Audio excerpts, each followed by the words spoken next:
Carter McKenzie is the author of the chapbook of poetry, Naming Departure, Trap Rock Books, 2004, and two full-length collections of poetry, Out of Refusal, Tsunami Press, 2010, and Stem of Us, Flowstone Press, 2018. She is an active member of the Springfield, Eugene chapter of Surge, which is showing up for racial justice. Out of Refusal, I want to really personally thank you for that, Out of Refusal. That book helped me very much through similar situation. All right, let's hear it for Carter here.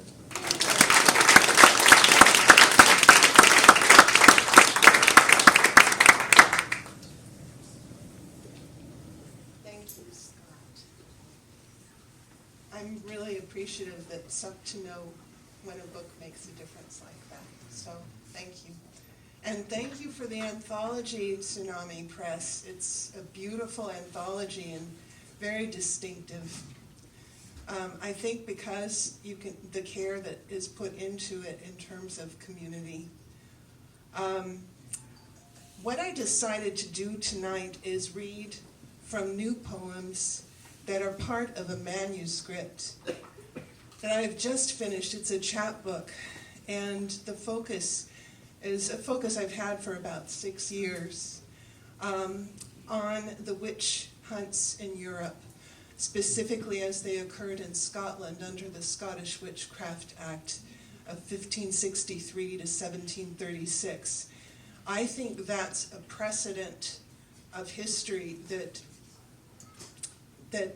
is not often recognized as influencing and perpetuating what is happening now in terms of racism, misogyny, and genocidal actions. And unless we know how to recognize the history and the sequences of things that lead to such actions, we will never interrupt it. We will never get rid of that cycle. So I feel the poems that I have in the anthology, Calling His Mother for George Floyd, and A Brutal Theory of a Fetal Heartbeat, written in response to SCOTUS overturning Roe v. Wade while expanding gun rights. I think those are the forms of oppression that the witch trials in Europe and in Scotland, it was the worst of all, for various reasons. That set and it reflected and brought trauma and grief we have not addressed yet. And I wanted to remember the voices of people who had been considered inherently guilty because they were considered detestable slaves of the devil. That's what James VI called them, witches. And I dedicate my reading tonight to the people of Gaza and to the hostages. Remembering those who suffered persecution under the Scottish Witchcraft Act, in remembering their humanity, we remember our own.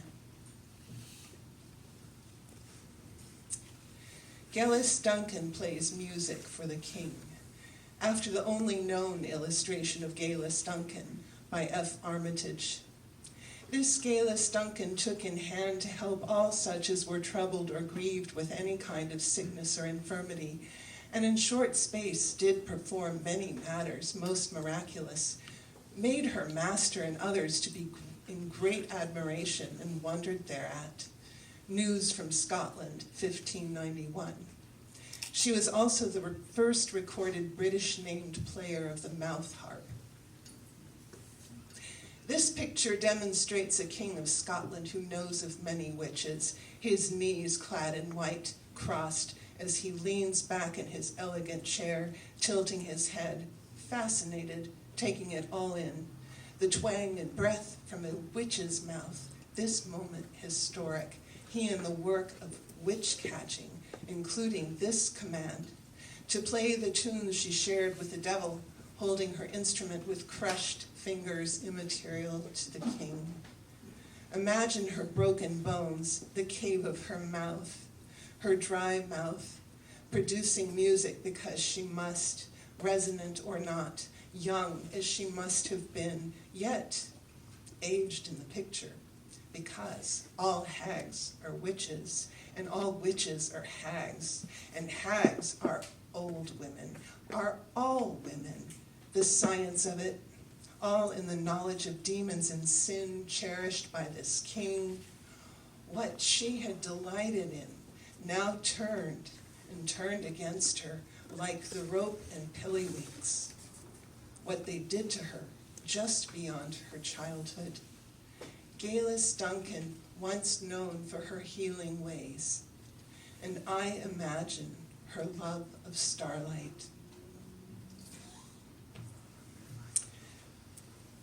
Most who were accused were women. This was true in Europe and in Scotland. In Scotland, 87% of those accused, thousands of them, were women and girls.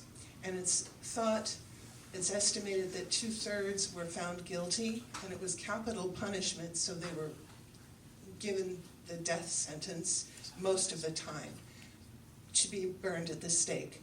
Sometimes banishment was given. And this poem, these are all poems, a lot of these poems in the manuscript, which is called the Book of Fire, are based on cases that I read, that I have been reading for the last year in particular, through the Scottish witchcraft survey at the University of Edinburgh.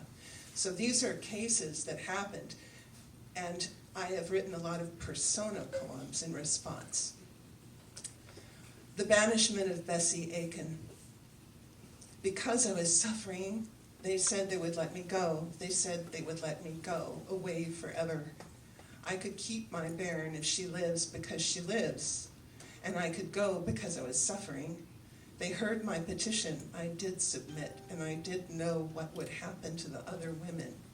Christian Sadler, Christian Lewinston, Jonet Stewart, accused together with me.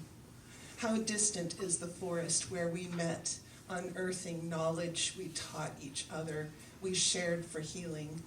There was no devil in it, only bannock, only the necessary blood of such as a hen, sometimes red nettle for pain, salt water, a garland of herbs, the blessing of circles, the metal of iron for protection, the shirt dipped in a well.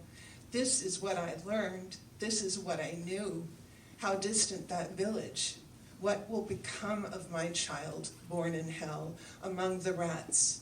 The nighttime cold, the stink of breath from the guards themselves, the hell I tried to protect her from, and where will I go? My fate away from the women who will be with me always, who will. And how I remember the winter air. They are, how they were taken, how they were taken. I go, clutching at my small life. What is left? The fires burn. Edinburgh, August 15, 1598.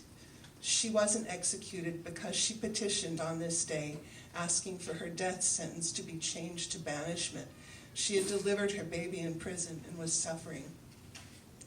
She was part of a group of 4 women who appeared to have been recognized folk healers who met, taught each other, cured for each other, and generally worked together as professionals.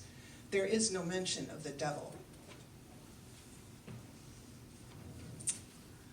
I'll read one more from this collection, and it's one of the first that I wrote. I started it about 6 years ago, and it was brought to my attention the story of Lilius 80 of Tory Byrne Fife, because a forensic artist had used a picture of her skull. There were no bones left of this person. She's the one person who was buried because she died ahead of her execution.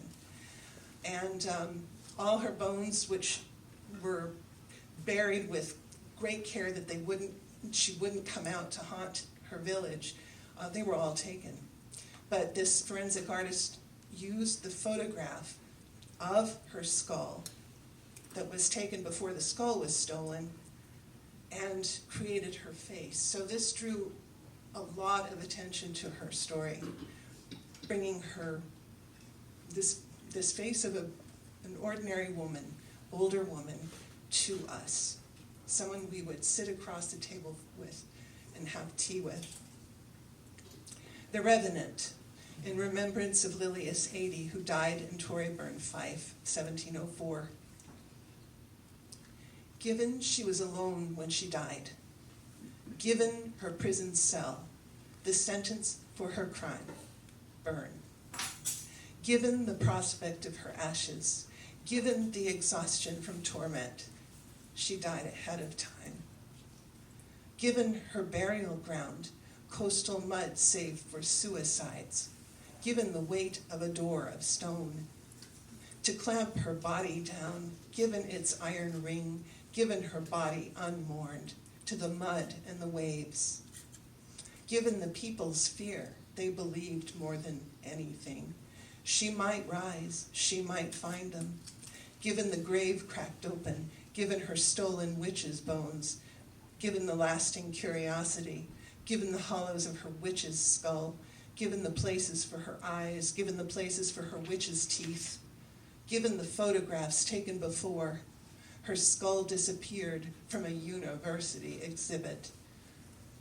Given the stones slick with bracken and rain and sea, given the voice of the mouth to the sea, given the complaint, the purpose of these interrogations, drunken name-calling, given the field and devil she said she knew, given her refusal to give new names, given her confessions, defiance recorded in a book, given her wit, given all that would be worse for her, given her silences, given the unnamed, given how many women saved, given her choices witnessed by stone, given a mouth closed over her teeth, given her more than 60 years of age, given she lived alone, given forensics, given no reason, the artist said, to pull her face into an unpleasant, mean expression, given your thoughts, given the sight of her face.